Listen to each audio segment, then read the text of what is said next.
হবে। তো আমরা যদি হাত দিয়ে বড় বৃত্ত না বানাতে পারি তাহলে কি করব, একটা বাটি নিতে পারি, একটা বাটি নিয়ে বাটিটাকে এখানে রেখে গোল দিতে পারি চারদিক দিয়ে, তাহলেও কিন্তু হবে, শুধু একটা বৃত্ত হলেই হলো। আর যারা যেভাবে হাত দিয়ে গোল দিতে পারবা বড় করে, তারা এভাবে হাত দিয়ে গোল দিয়ে নিতে পারবা, যেভাবে হাতটাকে রেখে। এটা তো পারার কথা সবারই, এটা তো সব বেসিক জিনিস, এটা সবাই পারো। স্যার এটা আপনি কাউকে শেখাননি, কেউই পারো না। ও, তোমরা কেউ পারো না?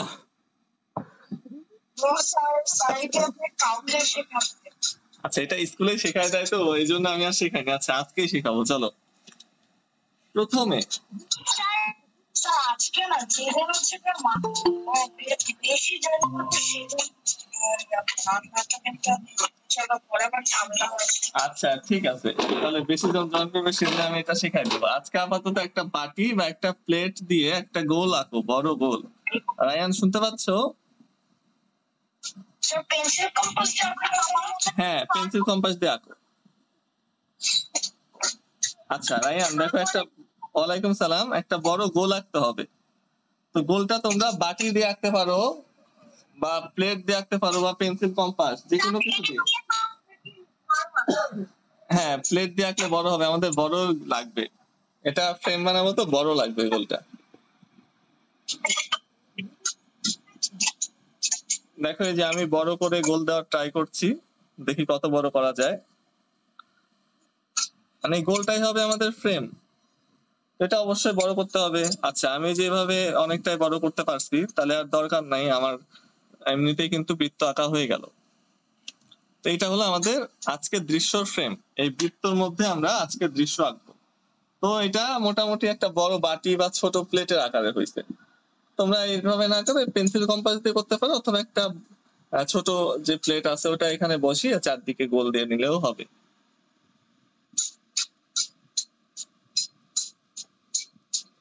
আচ্ছা, এই গোলটা আঁকা হয়ে গেলে আমাকে জানিও।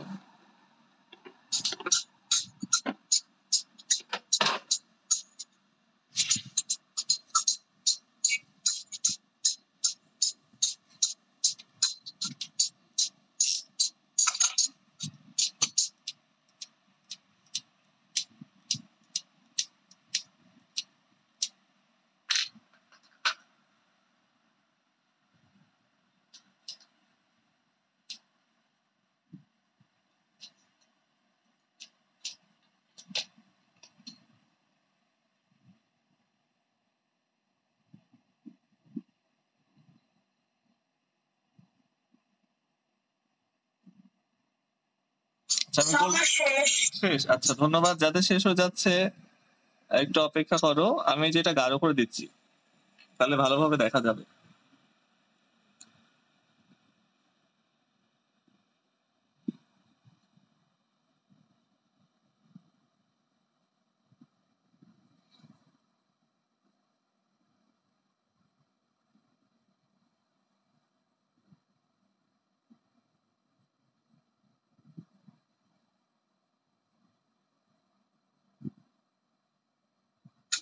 স্যার হ্যাঁ বলো।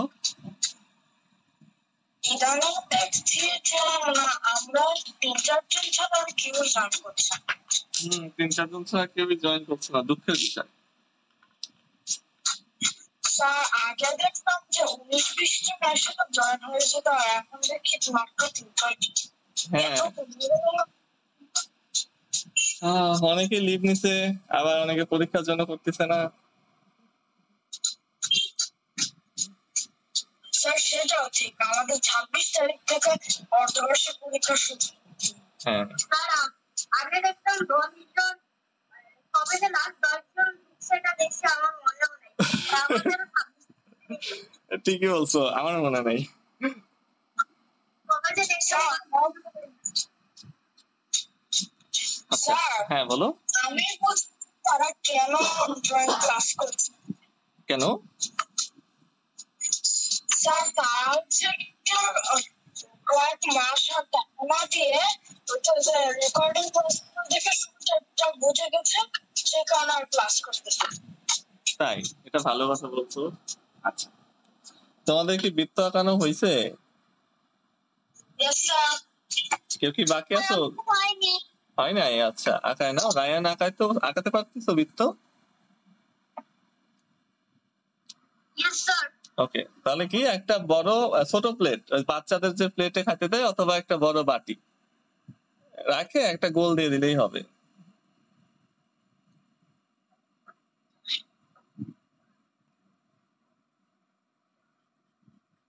স্যার আমার ঘরে কোনো বাচ্চা নেই, কোনো বাচ্চার প্লেট নেই, আমি কোনো নিয়ে আসতেছি।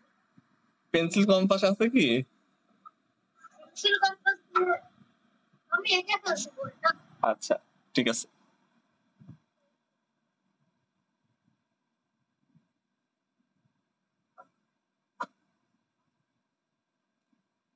স্যার আপনি কি একটা দেখবেন? আচ্ছা, হ্যাঁ দেখাও। না স্যার ঠিক আছে।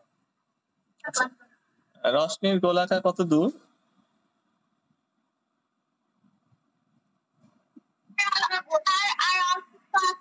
আচ্ছা,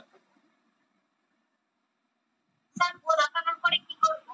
আচ্ছা গোল আঁকালাম, এখন গোলটার মধ্যেই কিন্তু আমরা দৃশ্য আঁকবো। এই গোলটা হয়ে গেল আমাদের ফ্রেম, ঠিক আছে? একটা ফ্রেম হয়ে গেল। গোল ফ্রেমে আঁকাচ্ছেন? হ্যাঁ, এর আগেও আমরা অনেকবার গোল ফ্রেমে আঁকছি। হ্যাঁ গোল ফ্রেমে আঁকছি। আজকেও প্যাস্টেল কালার দিয়ে আঁকবো। স্যার আমি আজকে আগে থেকে প্যাস্টেল কালার বের করেছি। বাহ, খুব ভালো। প্যাস্টেল কালার দিয়ে আঁকলে এই দৃশ্যগুলো সুন্দর লাগে, ব্লেন্ড হয় ভালো। তবে এটা দৃশ্য হবে, আমরা তো আগে ঘর বাড়ি ছাড়া আঁকাইছি, এটা ঘর বাড়িও থাকবে। আচ্ছা, স্যার আজকে আঁকা কিন্তু ভুলে গেছিলাম, কিন্তু ভাবছি আজকে আমি ক্লাসই করবো না, কারণ যদি ক্রাফট করার পরে ক্রেডিট কার্ড ক্রাফট তো গতকালকে করায় ফেলছি। হ্যাঁ, হয়েছে।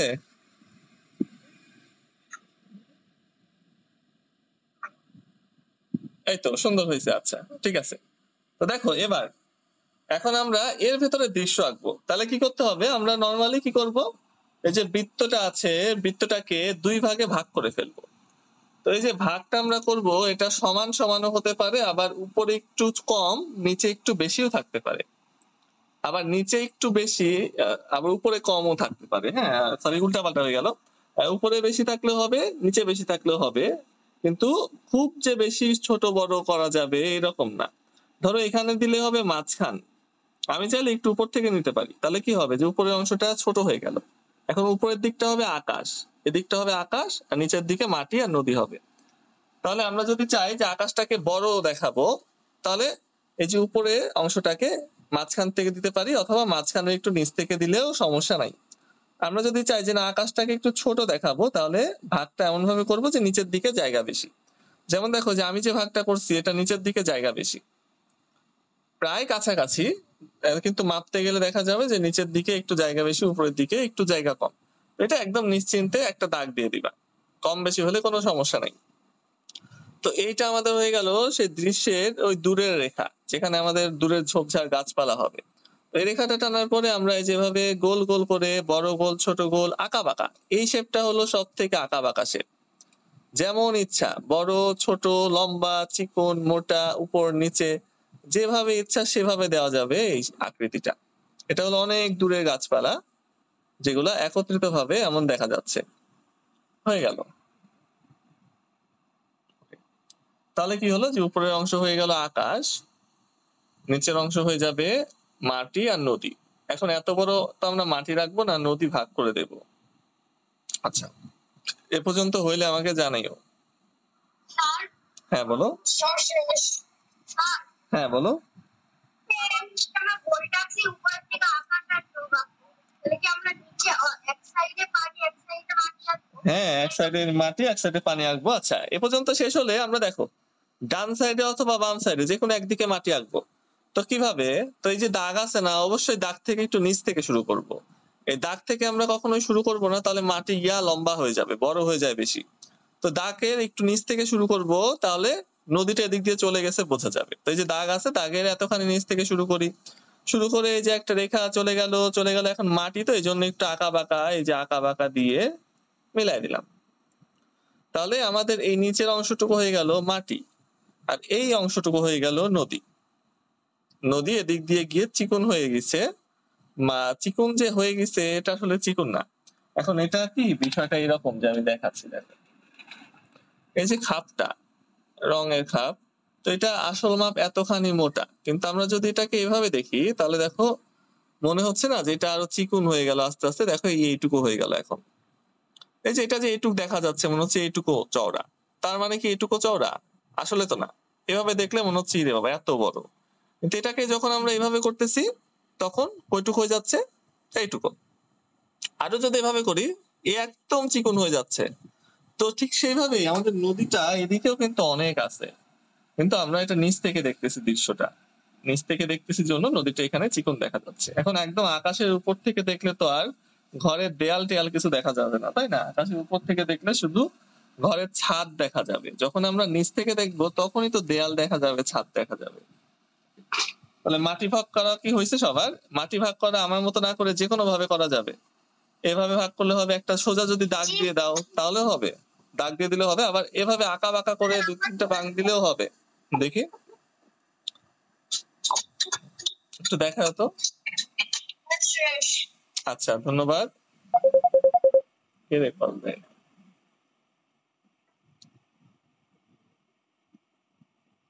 আচ্ছা আচ্ছা, রশনি আর রায়ানের কি হয়েছে? ওকে ঠিক আছে, দেখো এরপরে কি করতে হয়? ঘর বাড়ি। তো আমরা ঘর বাড়ি গাছ দিয়ে দিব। ওকে ঠিক আছে, শেষ হয়েছে, ধন্যবাদ। দেখো এবার আমরা ঘর আঁকবো। হ্যাঁ, ঘর যে সবসময় মাটি থেকেই চাল দিতে হবে এমন কিন্তু না। আমরা যে ঘরের চাল মাটিতে দেব এটা না, কখনোই মাটিতে চাল দিতে হয় না। চাল দিতে হয় হলো মাটি থেকে উপরে, দূরে গাছপালা থেকে, অথবা তুমি আকাশ থেকেও দিতে পারো। এখন আমরা যদি এখানে চাল দেই, ধরো আমি যে একটা ঘর আঁকছি, ধরো এখানে চাল দিচ্ছি, হ্যাঁ, তার মানে কি ঘরটা কি আকাশে আছে বা নদীতে আছে? না, চাল যেখানেই হোক আমাদের দেখতে হবে যে ঘরটা শুরু হয়েছে কোথা থেকে। যেমন আমরা এই যে নদীর দাগ দিয়েছি, মাটির দাগ, এর থেকে অবশ্যই উপরে আমরা একটা ত্রিভুজ আঁকবো। এই যে এভাবে একটা ত্রিভুজ আঁকবো সুন্দর করে।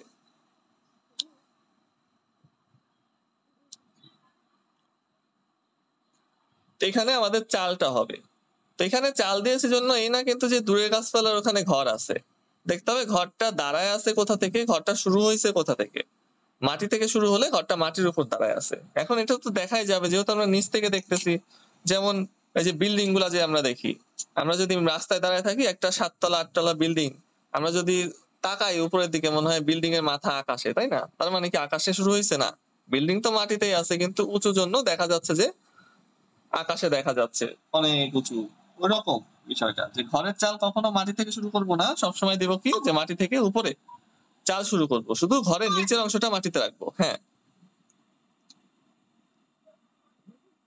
আচ্ছা, ত্রিভুজ টানার পরে ত্রিভুজের উপরে যে মাথা, ওখান থেকে ডান দিকে একটা রেখা চলে যাবে সোজা, ডান দিকে একটা সোজা রেখা চলে গেল। দেখো চলে যাওয়ার পরে এই যে ত্রিভুজের এই রেখাটা যেরকম বাঁকানো ছিল এটাও ঠিক সেভাবে আমি বাঁকাই দিব। ঘর সবাই পারো, তারপর রশনি নতুন তো এই জন্য দেখাচ্ছি। তো তাহলে কি যে এই রেখাটা যেভাবে বাঁকানো আছে এই রেখাটাও ঠিক সেভাবে আমরা বাঁকায় দিলাম, সমান সমান, এটা সমান এটা এবং এটা তিনটা কিন্তু সমান। তারপরে আমরা যদি এটাকে মেলায় দেই তাহলে হয়ে যাবে আমাদের চাল, এবং এই ত্রিভুজের নিচের অংশটা মুছে দিব। তাহলে আমাদের চাল হয়ে গেল। এখন চাল হয়ে যাওয়ার পরে আমরা যে ঘরের দেয়াল বানিয়ে দিব। তো চাল বাম সাইডে একটু বের হয়ে থাকবে, এইটা কিন্তু দিতে হবে অবশ্যই। এই যে এই অংশটা যে দিলাম না, দেয়ালের থেকে চাল সব সময় বাইরে বের হয়ে থাকে। তো এটা হলো সেই চালের বর্ধিত অংশ, যে দেয়াল থেকে, এটা দেয়াল, দেয়াল থেকে বাইরের দিকে বের হয়ে আছে। তো এটা দেওয়ার পরে এই একটা পয়েন্ট আছে, এই একটা পয়েন্ট আছে এবং এই একটা পয়েন্ট আছে। তো এই পয়েন্ট থেকে আমরা প্রথমে রেখা টানবো, এই রেখাটা হবে সব থেকে ছোট। দ্বিতীয় পয়েন্ট থেকে যে রেখা টানবো সেটা হবে আগেরটার থেকে অবশ্যই অবশ্যই বড়। তাহলে এটার থেকে এটা অবশ্যই বড় হতে হবে। এবং তৃতীয় যে রেখা টানবো সেটা এটা সমান হতে পারে অথবা এর থেকে একটু ছোট হতে পারে। তো আমি এর থেকে একটু ছোট দিব। তাহলে কি যে প্রথম রেখাটা ছোট, মাঝের রেখাটা সবচেয়ে বড়, তৃতীয় রেখাটাও কিছুটা ছোট। তাহলে এবার যদি আমরা মেলাই দিই না, এবার হয়ে যাবে আমাদের ঘর। ওকে, ঘর হয়ে গেল, সুন্দর একটা ঘর। ঘরের নিচের দিকটা আমরা একটু উঁচু করে দেই এভাবে বর্ডার করে।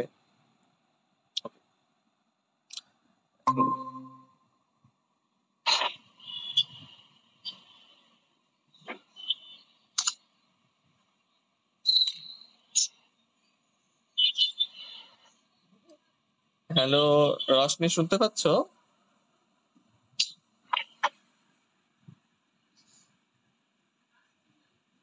জি স্যার। আচ্ছা, আর ঘর কিভাবে আছে তুমি মনে হয় দেখোনি, তাই না? স্যার শেষ। শেষ। এরপরে কি করতে হবে? আচ্ছা মিরাজ, ঘর শেষ হলে এখানে একটা আঁকবো, তাল গাছ আঁকবো। ঠিক এই জায়গাতে একটা তাল গাছ আঁকবো। তুমি তাল গাছ আঁকতে পারবা তো, তাই না? Yes sir. ওকে, তুমি তাল গাছটা এঁকে ফেলো। আমি রশনিকে একটা জিনিস দেখে। আচ্ছা রশনি, ঘরটা কি তুমি দেখতে পাইছো যে কিভাবে আঁকছিলাম?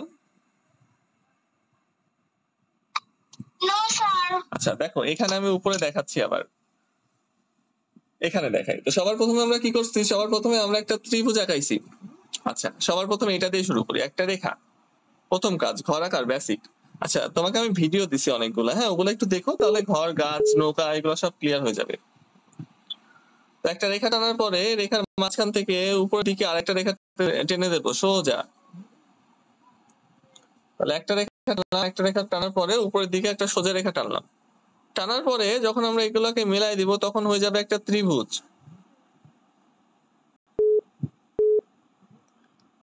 এখন তুমি যদি, আচ্ছা এক মিনিট, আমি এখানে প্রমোট করে রাখি, কে যেন ফোন দিয়ে বোঝে না যে ক্লাস নিচ্ছি।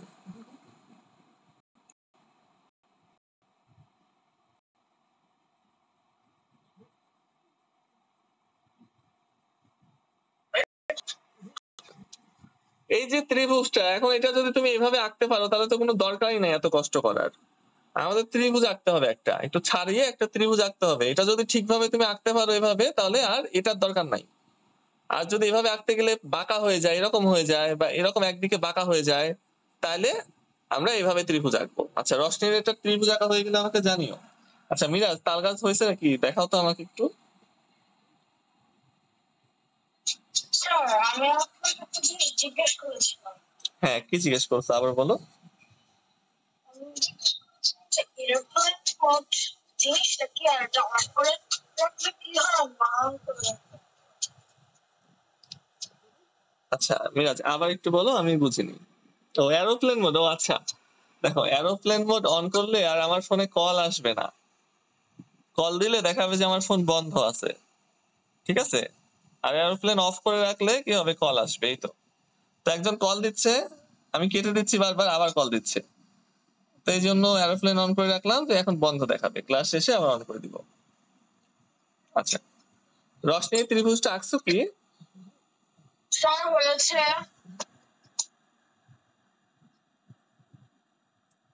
ও বাহ, ফাইন, সুন্দর। মিরাজ, ঘরের ঠিক উপরে একটা কলা গাছ দাও, আরো সুন্দর লাগবে।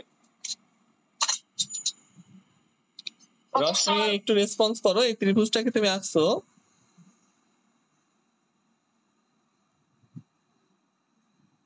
জি স্যার।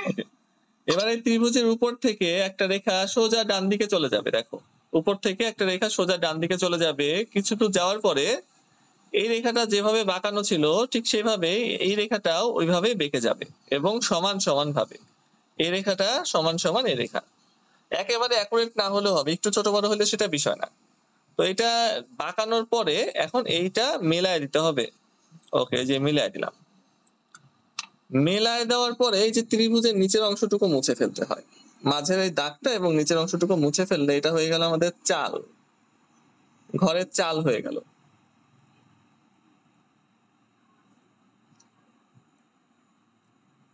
ওকে,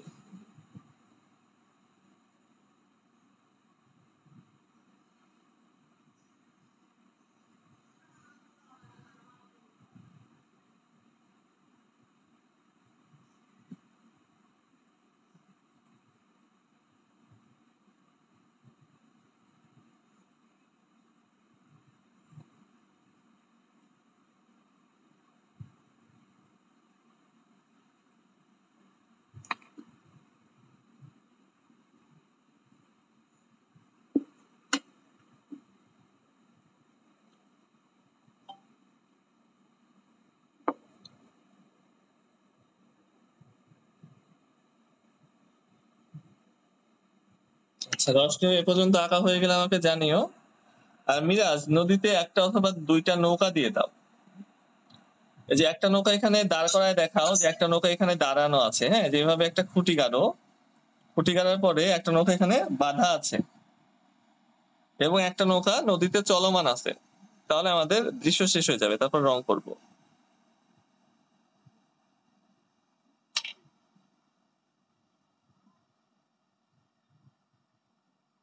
স্যার রয়েছে।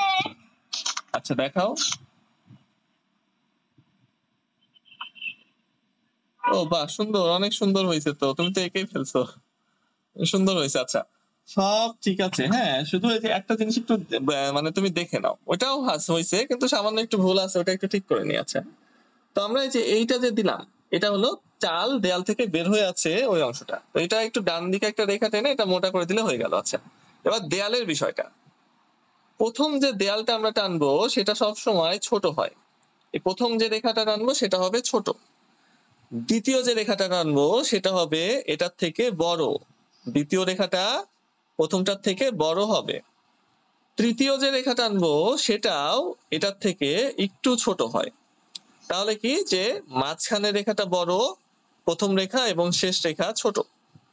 এই কাজটা করলে আমাদের ঘরের অ্যাঙ্গেলটা বেশি সুন্দর লাগে, যেহেতু আমাদের ঘরটা একটা অ্যাঙ্গেলে আমরা দেখছি যে পাশের অংশ দেখা যাচ্ছে আবার সামনের অংশ দেখা যাচ্ছে, তো অবশ্যই প্রথম রেখাটা ছোট দিতে হবে, মাঝের রেখাটা বড়, তারপরে রেখাটাও একটু ছোট দিলে হবে, আবার সমান দিলেও হবে, ভুল যাবে না, কিন্তু বড় দেয়া যাবে না। এটা সবচেয়ে বড় রেখা হলো এটা, মাঝেরটা সবচেয়ে বড়, প্রথমটা ছোট, পরেরটা ছোট, এভাবে ঘর রাখলে দেখতে আরো বেশি সুন্দর।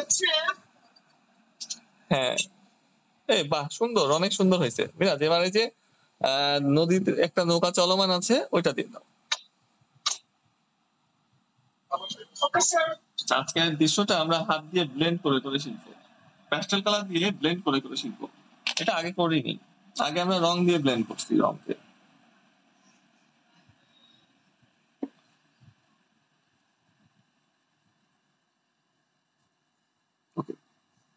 এখন ঘর হয়ে যাওয়ার পরে রশনি যেটা করবে সেটা হলো ঘরের উপরে একটা গাছ আঁকবে। তো ঘরের উপরে গাছ আঁকার জন্য এই যে জাস্ট ঘরের চালের উপর থেকে আমরা একটা রেখা এবং দুটো রেখা একটু বাঁকিয়ে দেব। এই যে বাঁকিয়ে যে রেখা দিলাম এটা কি? গাছ। এখন গাছ কোথায় আছে? ঘরের ওই পাশে, ঘরের যে পেছনের অংশের জায়গা আছে সেই জায়গাতে গাছটা আছে, ঘরের ঠিক পেছনে অবস্থিত গাছটা। তো গাছটা ঘরের থেকে উঁচু জন্য ঘরের উপর দিয়ে এতটুকু দেখা যাচ্ছে। তো দুটো রেখা টানছি, টানার পরে মাঝখানে একটা ভি দিয়ে দেব, দুটো রেখা টানার পরে মাঝখানে একটা ভি, তাহলে এটা কি হলো? গাছের দুটা ডাল। এবার এক পাশে ডাল থেকে পাতা শুরু করব, তো সেটা কিভাবে দেখো, যে এই পাশের ডাল থেকে পাতা শুরু করছি, তো এইভাবে গোল গোল করে, এই যে একটা গোলের মতো অংশ, আবার আরেকটা গোলের মতো অংশ, আবার আরেকটা, এলোমেলো ভাবে, এটা অ্যাকুরেট করার দরকার নাই, যত এলোমেলো করবা তত ভালো। এই গোলের মতো অংশ, গোলের মতো অংশ দিলাম, এক পাশের ডাল থেকে হলো। এবার এই ডাল থেকে আবার একইভাবে গোলের মতো করে ছোট বড় করে আরেকটা অংশ দিয়ে দেব, দুই পাশে দুইটা হলো, এবার উপর দিয়ে আরেকটা দিয়ে দেব। ওকে, তাহলে এটা এক রকমের একটা গাছ হয়ে গেল। এখন গাছ বিভিন্ন রকমের হয়, এটা এক রকমের গাছ। আচ্ছা, তাহলে দুই পাশে দুইটা অংশ, উপরে একটা অংশ দিয়ে করা যাবে, আবার সম্পূর্ণ যদি একটা অংশ দিয়ে করো তাও হবে, সম্পূর্ণ একটা অংশ দিয়ে করলে এটাও হবে। গাছের তো কোনো ঠিক ঠিকানা নাই, বিভিন্ন ভাবে বেড়ে ওঠে, পাতারও কোনো ঠিক ঠিকানা নেই, নানান রকমের হয়। এই জন্য হ্যাঁ বলো, চলানো নৌকা দেখাইছো? আচ্ছা, ভেরি গুড।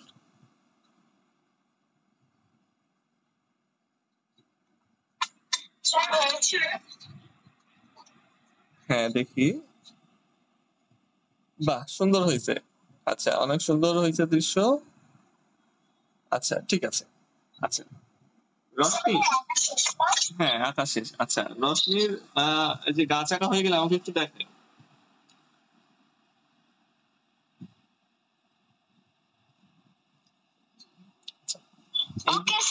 আচ্ছা, এই দৃশ্যে যে ছোট ছোট অংশগুলা না, সেগুলো আমরা কি করব, যে আমরা পেন্সিল রং যদি আমাদের কাছে থাকে তাহলে পেন্সিল রং দিয়ে ছোট অংশগুলা করব।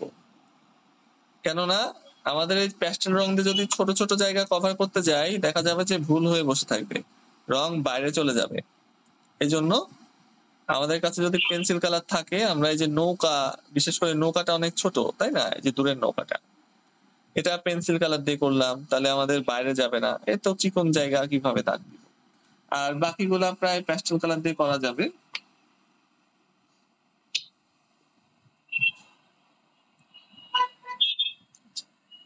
তো আমাদের একটা সাধারণ একটা দৃশ্য হইতে, তবে এটা সুন্দর লাগতেছে। সার্কেল সিনারিতে একটা সুবিধা কি, যে অল্প কিছু জিনিস দিলেই সুন্দর লাগে। কিন্তু আমরা যদি যে আয়তক্ষেত্র ফ্রেমে করি, তাহলে কিন্তু আর ওইরকম হয় না। আয়তক্ষেত্র ফ্রেমে অনেক জিনিস দিতে হয়, তবে গিয়ে একটু সুন্দর দেখা যায় দৃশ্য।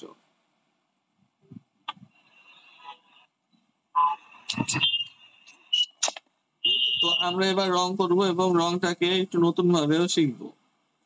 রং করার জন্য আমাদের সবার প্রথমে প্রয়োজন হবে টিয়া রং। মাটির কাজ প্রথমে করব। টিয়া টিয়া এবং গাঢ় সবুজ।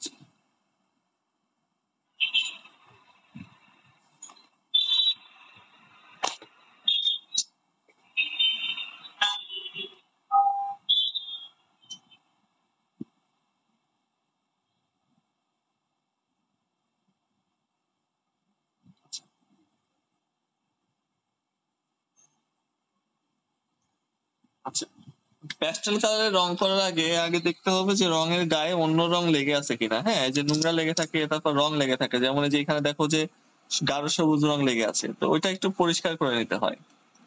এটা গাঢ় সবুজ লেগে আছে, অনেক সময় দেখা যায় যে হলুদের সাথে কমলা রং লেগে থাকে, বাদামি রং লেগে থাকে, অর্থাৎ উপর দিয়ে যে আমরা রং করি এই জন্য। তো ওইটা যদি পরিষ্কার করে না দেই, তাহলে কি হবে যে আমরা যখনই রং করতে যাব, ওই লেগে থাকা রংটাই কিন্তু আগে দেখা যাবে। এজন্য আমি একটু পরিষ্কার করে নিচ্ছি। এটা যে কোনো স্কেল দিয়ে পরিষ্কার করা যাবে। আবার এরকম ব্লেড, বা যদি এরকম থাকে যে কোনো কাপড় কাপড় দিয়ে ধরলেও কিন্তু এটা পরিষ্কার হয়ে যাবে, বা নেটের মতো যে ব্যাগ আছে ওটা দিয়ে পরিষ্কার করা যাবে, অনেক ভাবেই করা যায়। রসটির গাছ আঁকানো হয়ে গেলে আমরা রং করা শুরু করব। আচ্ছা, মিরাজ ততক্ষণে এই যে দূরের গাছপালাটা রং করতে থাকো। দূরের গাছপালা, তারপরে ঘর, এগুলাতে তো একই রকম ভাবে রং করতে হবে, শুধু আমরা ব্লেন্ড করতে পারবো কোথায়, আকাশে এবং নদীতে এবং মাটিতে একটু ব্লেন্ড করতে পারবো। কিন্তু ঘর, তারপরে যে দূরে গাছপালা, তারপরে যে গাছের এই কাণ্ডের অংশ, এগুলা কিন্তু আমাদের গাঢ় ভাবেই করতে হবে। দূরের গাছপালা সবসময় গাঢ়, সব দৃশ্যতেই দূরের গাছপালা গাঢ়, কেননা ওটা অনেক দূরে থাকে আর নিচের দিকে অবশ্যই বেশি গাঢ় হয়। তো আমরা দূরের গাছপালার রং সবসময় ডার্ক করে দিব। তো ডার্ক করার জন্য আমরা গাঢ় সবুজ ব্যবহার করতেই পারি, আবার তার থেকেও গাঢ় করার জন্য আমরা প্রথমে নীল রং ব্যবহার করতে পারি। তো প্রথমে যদি নীল রং দিয়ে দেই, তারপরে যদি সবুজ রং দেই, তাহলে ওটা অবশ্যই অনেক বেশি গাঢ় হয়ে যায়। তো আমি এখানে নীল রং দিয়ে প্রথমে দিচ্ছি।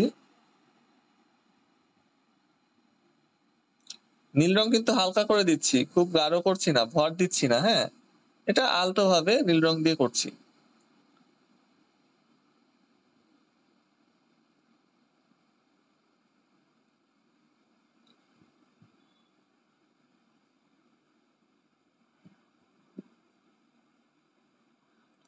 আমি কিন্তু ভর দিচ্ছি না, একদম হালকা ভাবে করছি। তো এটার উপর যখন আমি সবুজ রং করব, তখন অনেক গাঢ় সবুজ হয়ে যাবে। হয়েছে? ওকে, একটু দেখি।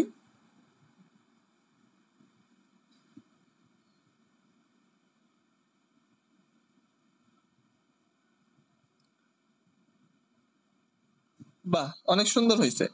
আচ্ছা, বাহ, রশনি তো অনেক ভালোই আঁকতে পারো। আচ্ছা, নৌকা আঁকতে পারো কি তুমি?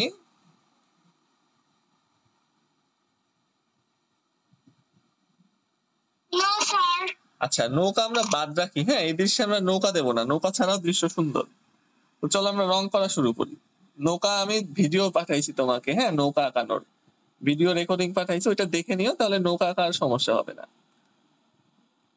দেখো, আমরা প্রথমে দূরের যে গাছপালা ছিল সেটা নীল রং দিচ্ছি, হালকা করে, হালকা করে নীল রং। আচ্ছা,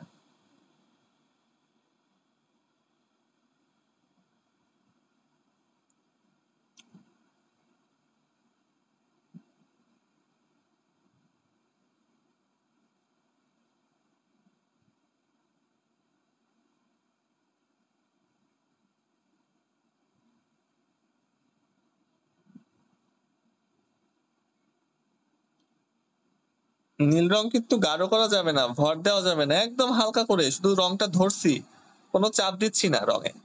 ধরে আছি, রংটা ধরে শুধু আলতো ভাবে যখন আমি এই যে কাগজের সাথে ঘষা দিচ্ছি তখন কি হচ্ছে, হালকা হালকা নীল রং চলে আসতেছে সেটা। হ্যাঁ মিরাজ বলো। দূরের গাছপালাতে নীল রং করা শেষ, এরপরে আচ্ছা, তারপরে গাঢ় সবুজ, তারপর গাঢ় সবুজ। নীল রং করা শেষ হয়ে গেলে তারপরে গাঢ় সবুজ, আমাদের কাছে যে সবুজটা সব থেকে গাঢ় থাকবে সেটা। এই যে দেখো এটা আমার কাছে গাঢ়, এটা দিয়ে দিচ্ছি।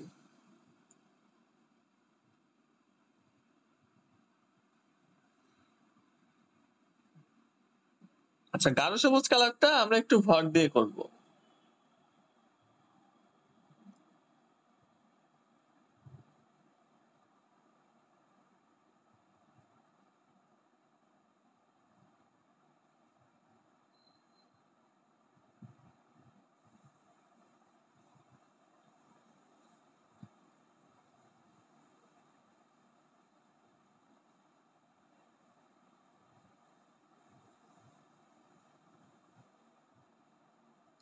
আচ্ছা দেখো, আমি কিন্তু একটু আস্তে আস্তে রং করছি, কেননা নদীতে যেন বাইরে চলে না যায়। এখন উপরের দিকে যদি একটু বাইরে যায় সমস্যা নাই, উপরের দিকে বাইরে গেলে ওটা ব্লেন্ড করা যাবে, কেননা দূরের গাছপালার সে বিভিন্ন রকম হয়, বাইরে চলে গেল ওটাকে আমরা আকৃতি বানাই দিলাম দূরের গাছপালার, ওটা সমস্যা নাই। কিন্তু নদীর ভেতর যদি চলে যায় তাহলে হবে ঝামেলা, কেননা নদীর পানি তো আর সবুজ হবে না। তারপরে যে ঘর আছে এখানে, এখন ঘরের মধ্যে যদি চলে যায় আমার রং তাহলে হবে আরো ঝামেলা।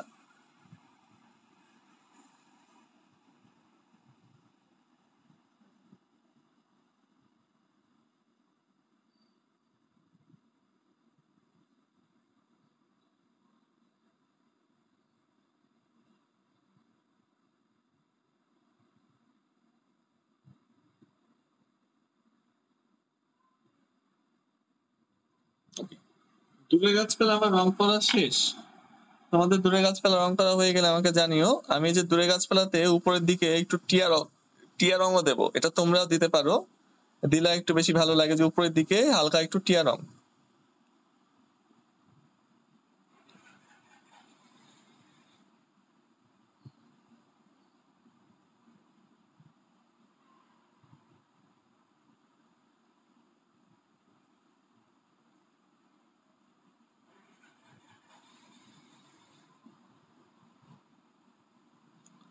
দেখো উপরের দিকে টিয়া রং দেওয়ার পরে আরেকটু সুন্দর দেখা যায়, কেননা উপরের দিকে একটু আলো থাকে, এই জন্য উপরের দিকে একটু উজ্জ্বল দেখালে মন্দ লাগবে না, ভালো লাগবে আরো।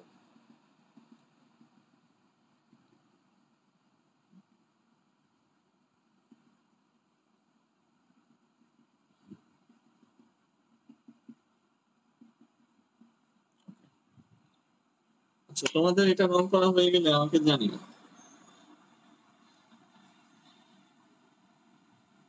আমার দূরের গাছপালা রং করা শেষ। শেষ। আচ্ছা, ঘর রং করে ফেলো। ঘরের চালে লাল রং দাও, আর ঘরের, বা খুব ভালো। এবার ঘর রং করব, ঘরের চালে দিব যে কোনো একটা গাঢ় রং, হতে পারে সেটা লাল অথবা কমলা, আবার হলুদও দেওয়া যায়, তবে গাঢ় রং দিলে দেখতে সুন্দর লাগে বেশি। চাল গাঢ় দিব এবং দেয়াল হালকা রং দিব, তাহলে দেখতে সুন্দর লাগবে। চালের রং সবসময় গাঢ়, যে কোনো গাঢ় রং দিলেই হবে। আচ্ছা, আমি এখানে লাল রংটা দিচ্ছি। তো এখানে একটা জিনিস হলো যে ঘরের যে ছোট ছোট দেয়াল, ওটাতে যদি তোমরা চাও যে পেন্সিল রং দিয়ে করবো, তাহলে পেন্সিল রং দিয়ে করা যাবে, কেননা দুটো রং মিক্স করলে কোনো ক্ষতি নাই। কিন্তু রং দিয়ে করতে গেলে যদি নষ্ট হয়ে যায়, প্যাস্টেল কালার দিয়ে করতে গেলে তখন ওটা দৃশ্য সৌন্দর্য নষ্ট করবে। তো অনেক সাবধানে করতে হবে এবং সুচালো অংশ দিয়ে করতে হবে, রঙের যে কর্নারটা একটু সুচালো সেদিক দিয়ে করলে ভালো হবে।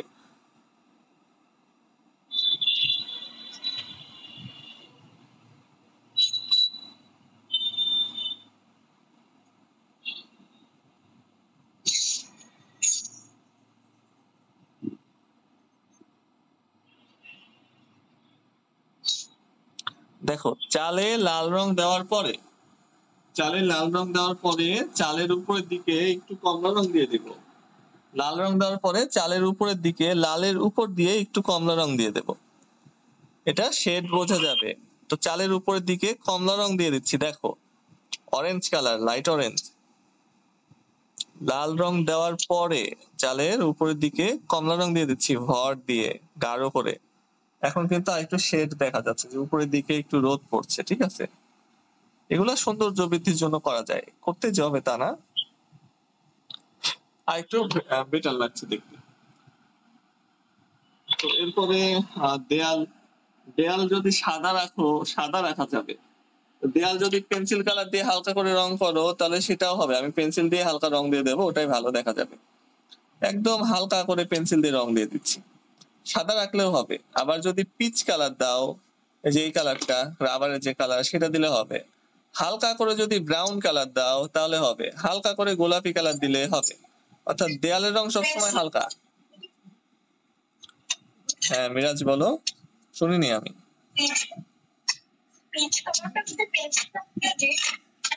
হ্যাঁ পিচ কালারটা পেন্সিল কালার দিয়ে দাও, কোনো সমস্যা নাই। আচ্ছা, আরেকটা জিনিস তোমরা জেনে রাখো যে ঘরের দুই দেয়ালের রং কখনো একরকম হয় না।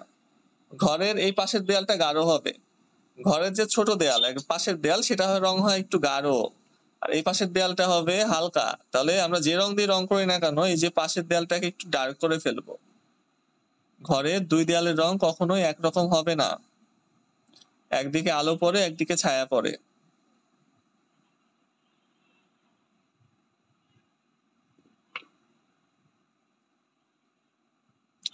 দেখো আমি এই যে পেন্সিল দিয়ে রং করছি, পেন্সিল দিয়েই আমি এই দিকটা গাঢ় করে দিচ্ছি। তোমরা যে যে রং দিবা সে রং দিয়েই গাঢ় করে দিবা, এটাকে একটু ভর দিয়ে করবা।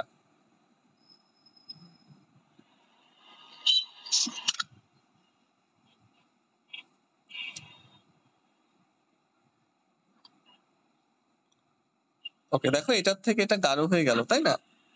দুটো একই রং, এটা ছায়া আছে জন্য, এটা ছায়া পড়ছে এদিকে এই জন্য কিন্তু এটা গাঢ় দেখা যাচ্ছে, আর এদিকে আলো পড়ছে জন্য এদিকটা লাইট দেখা যাচ্ছে।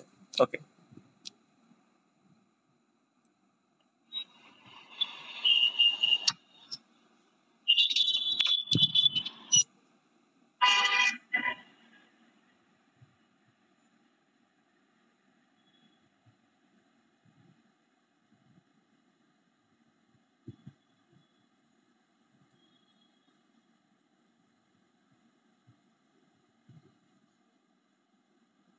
আচ্ছা। তারপরে আমি এখন যেটা করলাম সেটা করলে আরো সুন্দর লাগে, না করলে ক্ষতি নাই, না করলে যে ভুল যাবে তা না। এটা হলো যে চালের ছায়া। আমি যে দেখো চালের ঠিক নিচ দিয়ে রংটা একটু গাঢ় করেছি, এটারও ঠিক চালের নিচ দিয়ে একটা রেখার মতো করে রংটা গাঢ় করে দিয়েছি। এপাশেও গাঢ় করেছি, এপাশেও গাঢ় করেছি। চালের ছায়াটা দিলে বেশি সুন্দর লাগে। যে এটা যদি মিসও হয়ে যায় এটা তো কোনো খুব একটা গুরুত্ব বহন করবে না, কিন্তু দিলে বেশি সুন্দর লাগবে, না দিলে মার কাটবে না। আচ্ছা, চালের ছায়া দিয়ে দিয়েছি, আরো সুন্দর লাগছে দেখতে। এবার নিচের অংশ কালো, তাহলে নিচের অংশ কালো করতে হবে। আমরা এত চিকন ভাবে কালো দাগ দেওয়া একটু জটিলই, এই জন্য আমরা কালো রং দিয়ে করতে পারবো। তাল গাছের কাঠের যে অংশ সেখানে ব্রাউন কালার দিয়ে দিব। হ্যাঁ ব্রাউন কালার দিয়ে দিব।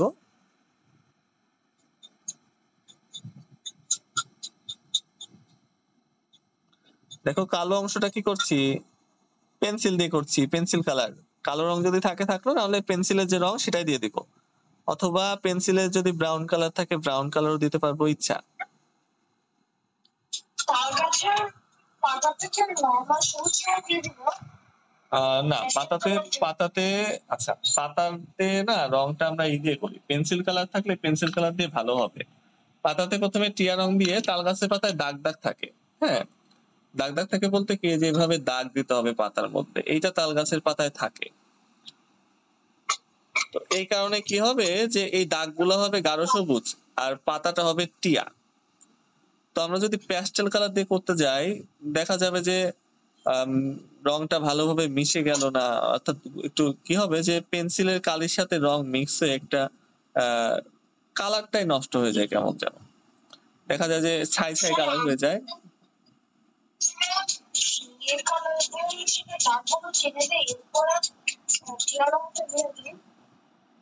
হ্যাঁ দাও, সমস্যা নাই। দাগগুলা নীল কালার দিয়ে দিয়ে দাও, তারপর টিয়া রং দিয়ে দাও। অনেক ভালো বুদ্ধি করছো, এটা সুন্দর হয়েছে বুদ্ধিটা। ঠিক আছে, তো আমি গাছটাকে গাঢ় করে দিচ্ছি প্রথমে।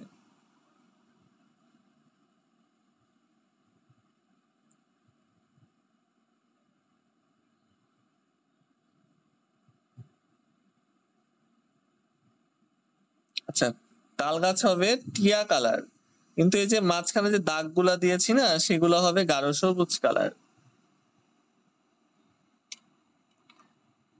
আচ্ছা, দরজা জানালা এটা তো ব্রাউন রং, এটা তো আমরা জানি।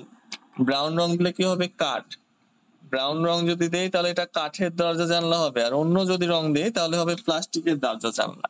এখন আরএফএল এর দরজা জানলা পাওয়া যায় তাই না, বা অনেকে স্টিলের দরজা বানিয়ে এই স্টিলের দরজা রং করে, তো সেরকম হবে যদি অন্য রং দেই। আর যদি কাঠের দরজা কাঠের জানলা দেখাতে যাই তাহলে বাদামি। কাঠের তো আর অন্য কালার হয় না।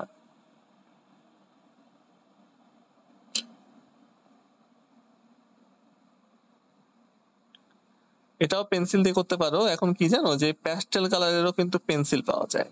হ্যাঁ, প্যাস্টেল কালারেরও পেন্সিল রং পেন্সিলের শেপে পাওয়া যায়, তো ওইটাও যদি কিনে রাখো তাহলে প্যাস্টেল কালার দিয়ে সুবিধা হবে। এখন পেন্সিলের মতো প্যাস্টেল কালারের রং বেরই করছে কিন্তু এই যে ছোট ছোট জায়গাগুলো দেওয়ার জন্য।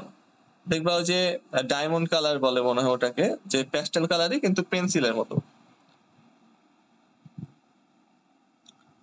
তো ওইটা দিয়ে কিন্তু এই ছোট ছোট জায়গাগুলো কভার করার সুবিধা। এই সুবিধার জন্য কিন্তু ওই রংটা বের করছে। কেননা কারো দ্বারাই প্যাস্টেলের এই মোটা রং দিয়ে চিকন চিকন ছোট ছোট জায়গা কভার করা খুব একটা সহজ হয় না। ঘর রং করা হয়ে গেলে আমাকে জানিও।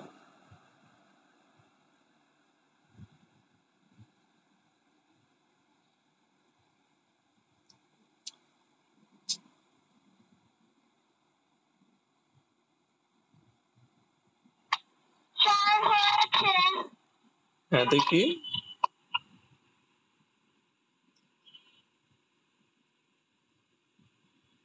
বাহ, সুন্দর হয়েছে, অনেক সুন্দর দেখা যাচ্ছে। আচ্ছা, এবার দুটা গাছেরই যে কাণ্ডের অংশ অর্থাৎ কাঠের অংশ সেখানে ব্রাউন দিয়ে দিব। দুইটা গাছ আছে আমাদের, দুইটা গাছেরই কাণ্ডের অংশে ব্রাউন দিয়ে দিচ্ছি। আচ্ছা দেখো, দুইটা গাছে কাণ্ডের অংশে ব্রাউন দিয়ে দিয়েছি। দুইটা গাছ ব্রাউন দেওয়ার পরে এবার আমরা কি করব? প্রথমে এই গাছটার কাজ করব। এখন এই গাছে নিচের দিকে আমরা নীল রং দেব।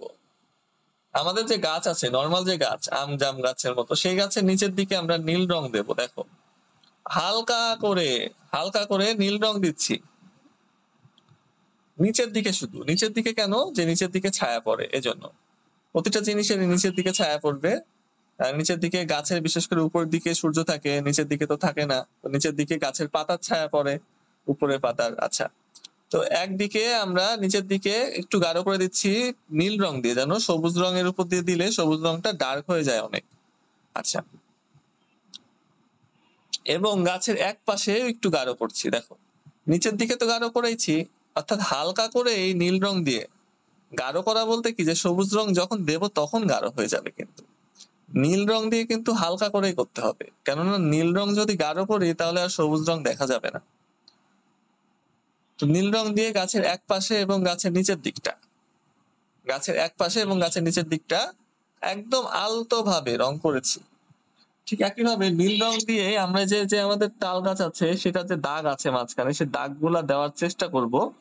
যে কয়টা দাগ হয়, এখন প্রত্যেকটা দাগের উপর দিয়ে দেওয়ার দরকার নাই, একটা দুইটা দাগের উপর দিয়ে দিলেই হবে। সবগুলা দাগের উপর দিয়ে দিলে আরো নষ্ট হয়ে যাবে, কেননা এটা অনেক কঠিন। তো এই যে দুই একটা দাগের উপর দিয়ে আমরা এভাবে নীল রং দিয়ে দাগায় দাগায় দিচ্ছি।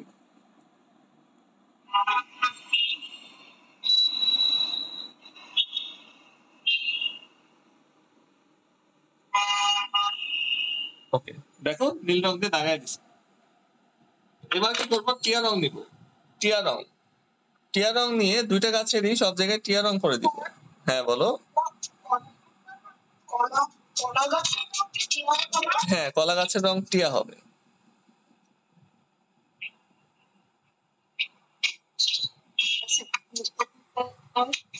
আচ্ছা, এখন একটা ভালো জিনিস এখানে, সেটা হলো যে এই গাছ রং করার সময়, এই যে এই গাছটা যেটা আমি রং করছি, এটা করার সময় যদি একটু আধটু রং বাইরে চলে যায় দেখতে আরো বেশি সুন্দর লাগে।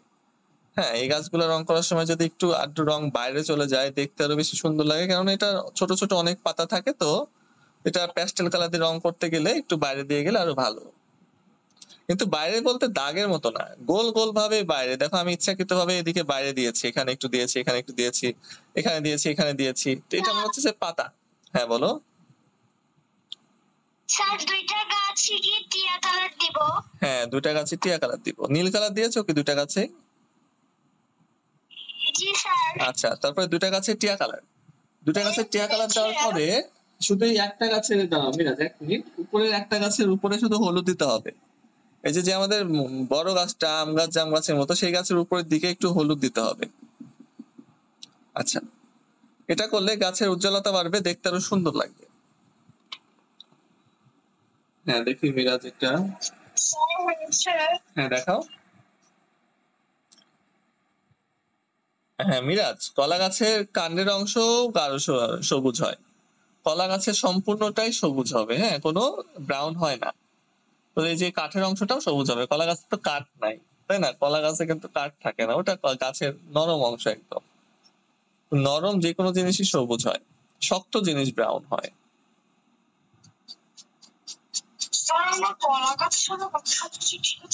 হ্যাঁ বাকি সব ঠিক আছে। ওটা তুমি মোছা যাবে না, দেখো ওরকমই থাক। মুছতে গেলে আরো নষ্ট হয়ে যাবে, ওটা যেরকম আছে সেরকম থাক। দেখো আমি ইচ্ছাকৃত ভাবে গাছ, হ্যাঁ গাঢ় সবুজ দিয়ে দাও, দিয়ে দাও। ইচ্ছাকৃত ভাবে দেখো গাছের চারদিকে একটু একটু রং বের করে দিচ্ছি। আকাশ আর মাটি পানি আমি দেখাবো এখন, ওটাই দেখাবো, ওটাই দৃশ্যের মূল বিষয়।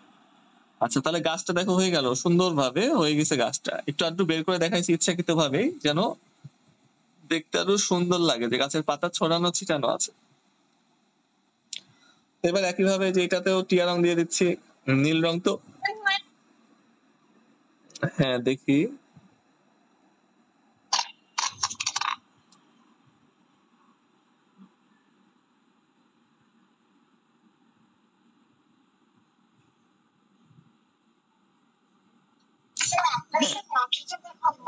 হ্যাঁ এখন দেখাবো মিরাজ, দাঁড়াও। হ্যাঁ হয়েছে, রশনি হয়েছে। এই যে আমি এই যে গাছটা করে এই আকাশের নদী আগে দেখাবো। ওকে দেখো আমার গাছ হয়ে গেল, আউটলাইন দেওয়ার পর এটা আরো বেশি ভালো লাগবে। আচ্ছা এবার দেখো আকাশ এবং নদী। প্রথমে আকাশ, আকাশে আমরা কি করবো? নীল রং দিব। নীল রং কোনটা? যেটা গাঢ়। দেখো আকাশ রং করছি, আকাশ, আকাশের জন্য নীল রং নিচ্ছি। তো নীল রং একদম আলতো ভাবে, দেখো একদম আলতো ভাবে কিছু কিছু জায়গাতে, গাঢ় নীল, গাঢ় নীল, সবচেয়ে গাঢ় নীল। একদম আলতো ভাবে কিছু কিছু জায়গাতে দিয়ে দেবো, সব জায়গাতে দেবো না, একটু একটু ফাঁকা রেখে।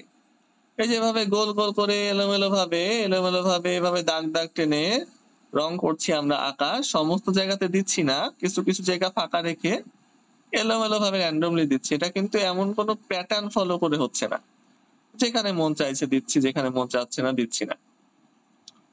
একদম আলতো ভাবে, এত আলতো যে রঙের দূরে ধরছি। দেখো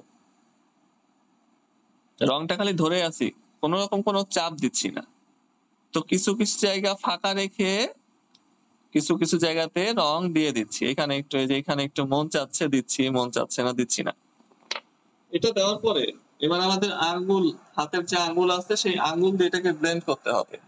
তো যে হাতের আঙ্গুলটা পরিষ্কার আছে সেটা, এটা এটা পরিষ্কার আছে, এটা দিয়ে করব। এটা দিয়ে আমাদের এভাবে ঘষতে হবে একদিকে, দুই দিকে এভাবে না, একদিকে ঘষতে হবে। এদিক থেকে এদিক, অর্থাৎ বাম থেকে ডানে বা ডান থেকে বামে, যে কোনো একদিকে ঘষবো, তাহলে সুন্দর লাগবে। এভাবে ঘষে ঘষে আমাদের এই আকাশটাকে মিক্স করতে হবে, ঠিক আছে? যে সাদা অংশ আছে সেটার মধ্যেও হালকা হালকা রং চলে যাবে তাইলে। এখন কি হবে, যদি আমরা এভাবে ঘষতে যাই দেখা যাবে যে কাগজ ছিঁড়ে গেল। হ্যাঁ, এই জন্য একদিকে যদি ঘষি তাহলে কাগজটা ভালো থাকবে এবং ছিঁড়বে না। তাছাড়া, হ্যাঁ আবার বলো। হ্যাঁ টিস্যু দিয়ে করা যাবে, আপাতত টিস্যু নাই আমার কাছে, এই জন্য এটা দিয়ে করতেছি। টিস্যু দিয়ে করা যাবে। এভাবে কিন্তু আমরা ব্লেন্ড করলে কি হবে, আকাশে মনে হচ্ছে যে কিছু জায়গায় মেঘ জমে আছে, তাই না? দেখতে ভালো লাগে। এক রকমের নীল আকাশের থেকে এইভাবে করলে মনে হবে যে আকাশে কিছু কিছু জায়গায় মেঘ জমে আছে, কোনো জায়গায় একটু গাঢ় দেখা যাচ্ছে, কোনো জায়গায় হালকা দেখা যাচ্ছে, দেখার সৌন্দর্য বাড়ে। এটা দেওয়া কিন্তু একদম ইজি। কি করলাম, যে কিছু কিছু জায়গাতে নীল রং দিয়েছি, নীল রং দিয়ে সুন্দর করে ব্লেন্ড করে দিচ্ছি হাত দিয়ে। ওকে, এখন আকাশটা দেখো অটোমেটিক্যালি সুন্দর লাগছে, মনে হচ্ছে একটু মেঘ জমে আছে। এই একই কাজটা আমরা নদীতে করব, সেম টু সেম কাজটা আমরা নদীতে করব। একইভাবে আমরা নদীতে রেখা টানবো, তবে নদীর রেখাগুলা সোজাসুজি টানতে হবে।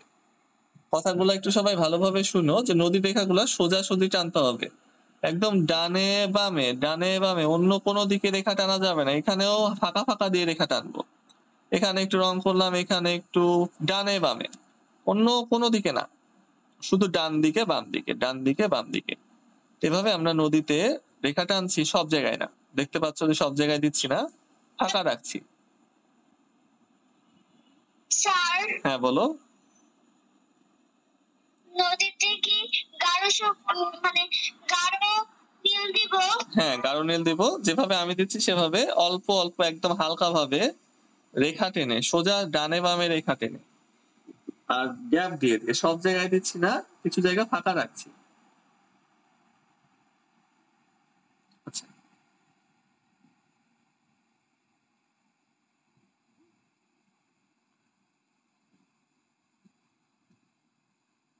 দেখো, ডান দিকে বাম দিকে অন্য কোনো দিকে রেখা নাই, একটা রেখা অন্যদিকে টানা যাবে না, শুধু ডান দিকে বাম দিকে, তাহলে আমাদের নদীটা সুন্দর লাগবে। আর অন্যদিকে রেখা হয়ে গেলে দেখবা যে খারাপ দেখা যাচ্ছে। ওকে, এটা করার পরে একইভাবে একই কাজ করব, আমরা হাত দিয়ে ঘষে ঘষে এটাকে ব্লেন্ড করব। তো এই যে হাতের আঙ্গুল এভাবে ঘষে ঘষে আমরা ব্লেন্ড করে দিব, তাহলে আমাদের নদী হয়ে গেল। তো এখন এই যে একদিকে রেখা টানার ফলে আমাদের নদীটা দেখা যাবে যে নদীর পানি চলমান আছে, স্রোত, অর্থাৎ নদীর পানি স্থির নাই, ওটা বোঝা যাবে। আর আকাশ যেহেতু মেঘ টেক থাকে, এই জন্য আকাশে অন্যদিকে যদি রেখা টানি বা গোল গোল করে রেখা দেই তাও সমস্যা নাই, নদীতে এটা করা যাবে না। এই যে ছোট অংশে এখানে আমরা এভাবে ব্লেন্ড করে দিব। এখন ব্লেন্ড করার সময় আমরা যে কোনো দিকে ব্লেন্ড করতে পারি, চাইলে এইভাবেও ব্লেন্ড করতে পারি, সমস্যা নাই। তবে আমরা চেষ্টা থাকবে যেখানে বড় জায়গা সেখানে যেন আমরা এভাবে ডানে বামেই ব্লেন্ড করি, যেখানে ছোট জায়গা সেখানে আমরা যে কোনো ভাবে ব্লেন্ড করলাম। এটা করলে দেখো নদীটাও সুন্দর লাগে দেখতে, আর আকাশটাও কিন্তু অনেক সুন্দর লাগে দেখতে, মনে হয় যে এখানে এখানে মেঘ জমে আছে, এখানে মেঘ জমে আছে, কিছু কিছু জায়গায় আকাশ দেখা যাচ্ছে, কিছু কিছু জায়গায় মেঘ দেখা যাচ্ছে, সুন্দর জমে। তো এই কাজটা আমরা আবার করতে পারি যে কিছু কিছু জায়গায় একটু গাঢ় করতে পারি নদীতে, যেমন নৌকার নিচ দিয়ে এই এলোমেলো ভাবে যে নদীর পাড় আছে, পাড়ের আশপাশ দিয়ে এই নৌকার নিচ দিয়ে সেকেন্ড লেয়ারে, একবার তো প্রথমে আমরা দিয়েছি, তারপরে লেয়ারে কিছু কিছু জায়গাতে একটু গাঢ় করতে পারি, দু একটা দাগ দেওয়ার পরে আবার আমরা ব্লেন্ড করে দিব।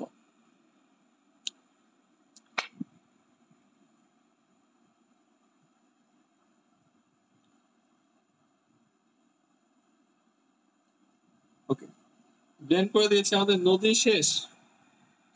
নদী আর আকাশ করেছি, এরপরে কি করতে হবে? এবার আমাদের এই যে মাটিতে কি করব, মাটিতে প্রথমে আমরা নীল রং দেব, মাটিতেও নীল রং, মাটিতে নীল রং দেবো কোথায়, ঘরের আশপাশে, একদম হালকা ভাবে। দেখো নীল রঙের ব্যবহার কত, নদীর আশপাশে, ঘরের আশপাশে, নদীর আশপাশে, অর্থাৎ ঠিক যেখানে মাটি শেষ হয়েছে সেখানে নীল রং দিচ্ছি। এটা তো দাগে মুছে গেল তাই না, এখন দাগ মুছে যাচ্ছে না, আমি এটা একটু গাঢ় করে দিই, তাহলে এই যে দাগটা দেখা যাবে, যেটা আসলে মাটির দাগ। ওরে বাবা, ভেঙে গেল, যেটা হলো মাটির দাগ। তাহলে মাটির একদম দাগের সীমানায় আমরা নীল রং দিচ্ছি,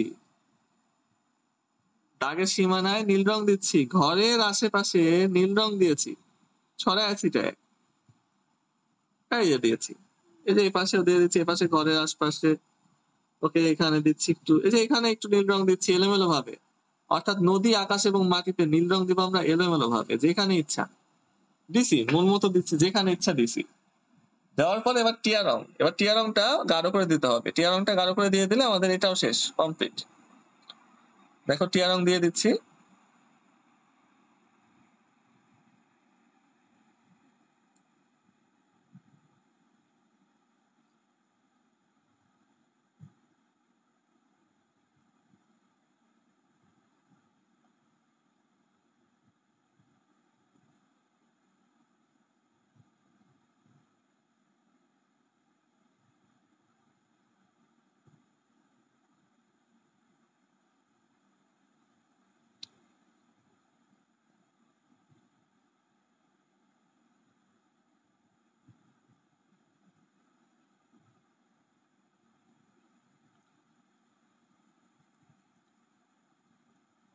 আচ্ছা দেখো টিয়া রং দিয়ে দিছি,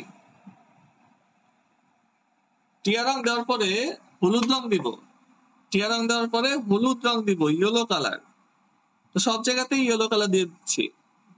ইয়েলো কালারটা দিলে মাটির রংটা আরেকটু বেশি সুন্দর লাগবে।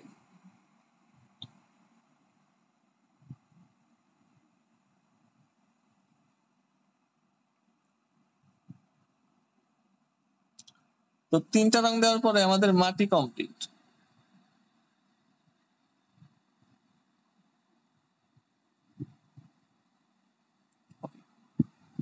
আমাদের দেখো দৃশ্য কিন্তু আঁকানো শেষ। এবার আমার যেটা নৌকা বাকি আছে, নৌকাগুলো আমি কি করব, রং পেন্সিল রং দিয়ে করব বা কালো পেন্সিল দিয়ে করব, প্যাস্টেল রং দিয়ে করতে যাব না। নৌকা প্যাস্টেল রং দিয়ে করা বিপজ্জনক হবে, অনেক ছোট।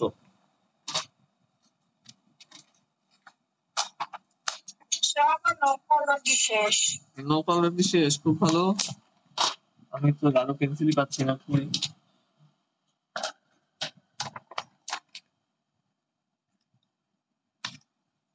কোথায় রাখলাম?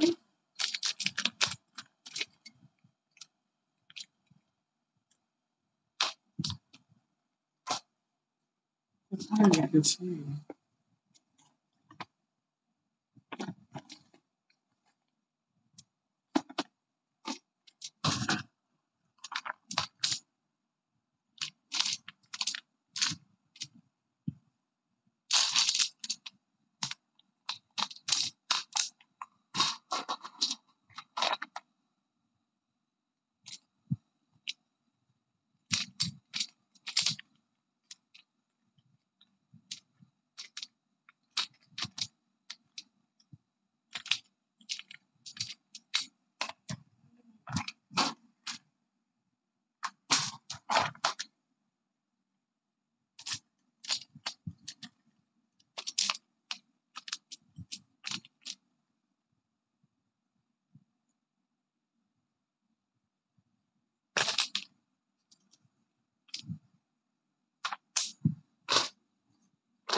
পেন্সিলই খুঁজে পাচ্ছি না। আমি যে 10B পেন্সিল দিয়ে নৌকাগুলা করে দিচ্ছি। 10B পেন্সিল অনেক গাঢ়, এটা কালো রঙের মতোই দেখা যায়।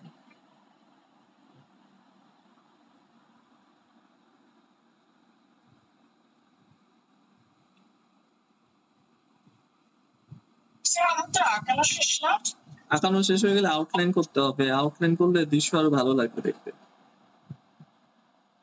স্যার, হ্যাঁ বলো। নৌকার নিচের সাইড কি কালার করব? নৌকার নিচের সাইড কালো রং এবং এই যে উপরের অংশটা বাদামি রং হালকা। এই যে নৌকার যে উপরের অংশ যেখানে বসবে মানুষ, সেখানে বাদামি রং, লাইট ব্রাউন। আর নিচের অংশটা কালো।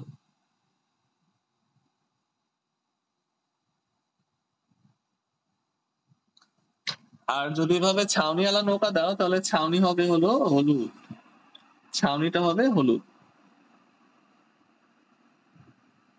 হলুদ দিয়েছি, এখানে হলুদের সাথে সবুজ মিক্স হয়ে গেছে। পেন্সিলের সাথে না ব্রাউন, এই যে আমাদের প্যাস্টেল রং গুলা রিয়াক্ট করে বেশি, পেন্সিলের সাথে প্যাস্টেল রং মিক্স হয়ে যায়। মিক্স হয়ে দেখা যায় যে পেন্সিলের কালার আর প্যাস্টেল রঙের কালার মিক্স হয়ে রংটাই নষ্ট হয়ে গেছে।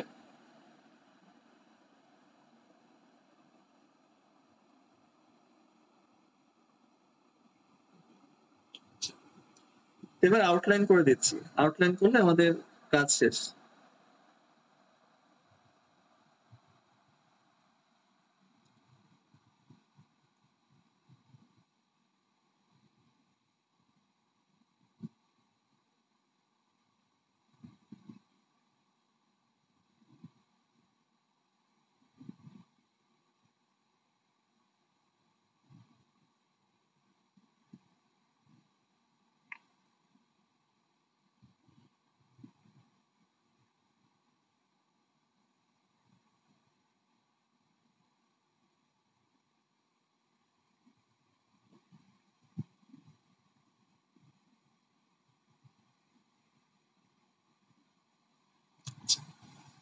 তো সব কাজ করার পরে আমাদের এই যে ফ্রেম আছে না, ফ্রেমটাকে একটু গাঢ় করতে হবে। ফ্রেমটা যদি আমরা গাঢ় করে দিই দৃশ্য দেখতে আরো বেশি সুন্দর লাগবে। তো এখন একটু দেখে নাও এখন কেমন লাগতেছে, আর ফ্রেম গাঢ় করার পরে দেখবা আর একটু ফুটে ওঠে। তো ফ্রেমটা আমরা চাইলে মার্কার দিয়েও গাঢ় করতে পারি, যত মোটা হবে ফ্রেম তত বেশি সুন্দর দেখা যায়।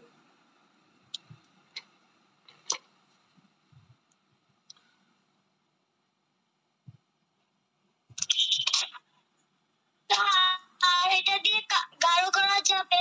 দেখি, দেখাও।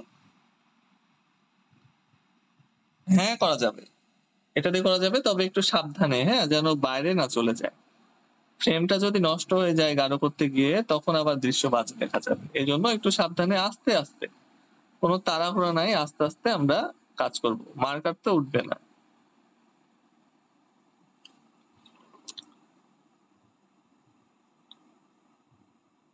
আচ্ছা, এই যে দৃশ্যটা এটা আমরা নরমাল পৃষ্ঠাতেও আঁকতে পারি, সেম টু সেম ভাবে আঁকতে পারবো, কোনো সমস্যা নাই।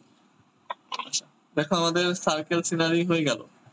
এখন গোল দিয়ে ফ্রেম বানালে এটা গোলের সার্কেল সিনারি হয়ে যায়, ওইটাতে কোনো রেক্টাঙ্গেল সিনারি এমনি নরমাল শেপের হয়ে যায়। আচ্ছা,